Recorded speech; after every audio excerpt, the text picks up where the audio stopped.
lain, sampai dari suatu negara ke negara lain. Kita keliling menyapa orang tentang masalah mereka, sambil nawarin satu jawaban, bersedekahlah. Waktu keliling di Jawa Tengah, ada satu orang datang nih, 40 tahun umurnya, laki-laki. Apa dia bilang? Ustaz, emang bener tuh sedekah bisa beli jodoh? Tahun 2003 saya belum punya testimoni jodoh, tapi karena saya jawab dengan iman, maka tidak ada yang tidak bisa dilakukan oleh Allah. Semua bisa dilakukan oleh Allah. Maka saya bilang sama dia, lo jajal dah. Cerita sedekah mah doing is believing. Lakuin aja nanti kita percaya. Jadi bener Ustaz, bisa, gue insya Allah dah. Nggak pakai koma tuh, titik, bisa. Kalau emang bisa, saya semangat nih Ustaz. Dia buka dompetnya ibu, ada duit 200.000, dia taruh di meja saya. Gocapan 4. Kita pegang nih duit, kita bilang sama dia nih, begitu ngeliat duit 200.000, kita bilang sama dia, Pak, mau jodoh yang cakep apa yang jelek? Yang cakep dong Ustaz. Kalau yang cakep kurang nih. Percaya atau tidak, orang ini ngibrit lari. Saya ngeliat tuh ketawa juga. Apa dia bilang? Jadi kurang Ustaz ya. Ustaz pulang kapan? Bener ibu, orang kalau udah bangun malam dengan riang, orang bersedekah dengan riang, gila dah. Allah ini lari sama dia. Sama Allah dia bilang begitu kan, siapa yang datang kepadaku jalan, aku lari sama dia. Siapa yang datang lari kepadaku, aku lompat. Saya ngelihat matanya tuh, saya ngelihat matanya, subhanallah, dia punya mata girang betul. Apa dia bilang? Ustaz kurang ya? Ustaz pulang kapan? Kira-kira ini cerita subhanallah emang.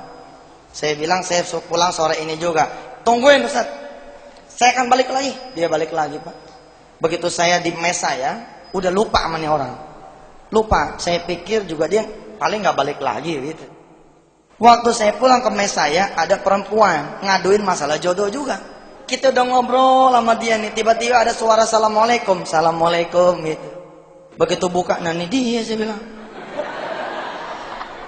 Nih, coba ibu lihat cara kerja Allah kayak begini nih cara kerja Allah. Begitu tuh orang datang, saya kan tinggal ngaminin doang, udah lo tengok aja nih.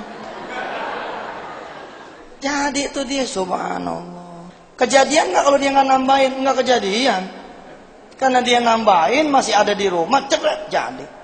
Terakhir nih, kita bacain semua dah tentang utang. Nih, satu guru satu ilmu, jangan cerita dah. Nih, siapa yang punya utang di sini yang belum kebayar nih, ngacung. Ini ada yang ngaji dari pertama ngacung terus, berarti nggak utang. Berarti utangnya kagak lunas nih. Ada orang punya utang nih 100 juta. Ya Allah, 3 tahun dia berusaha nyelesain utangnya nggak selesai. Begitu dia datang ke seorang ustadz sedekah, ke kiai sedekah, disuruh sedekah. Dia keluarin dompet, ada duit 100.000, dia sedekah di situ. Saya sedekah nih Ustaz. Begitu sedekah kun fayakunnya Allah, nih orang utangnya langsung lunas seketika.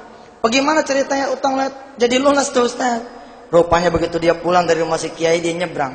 Begitu nyebrang ketabrak, cereng. Selesai, utangnya beres. Kata Allah, udah ente gak usah mikirin utang lagi dah. Utang beres dah. Lihat, masih mau gak utangnya lunas nih? Ini cerita belum titik nih, masih koma. Ternyata nih orang kagak mati, cuman pingsan. Kita kalau tahiyat kita baca tuh, ya muqallibal qulub, wahai yang maha membulak-balikan hati.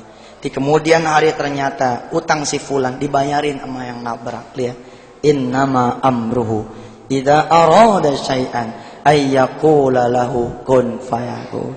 Kalau Allah udah bilang kun fayakun, tapi menghadirkan kun fayakunnya Allah ada wasilahnya. Salat malam diantaranya, bersedekah juga diantaranya. Insyaallah kita ketemu lagi dalam pembahasan yang lain ya.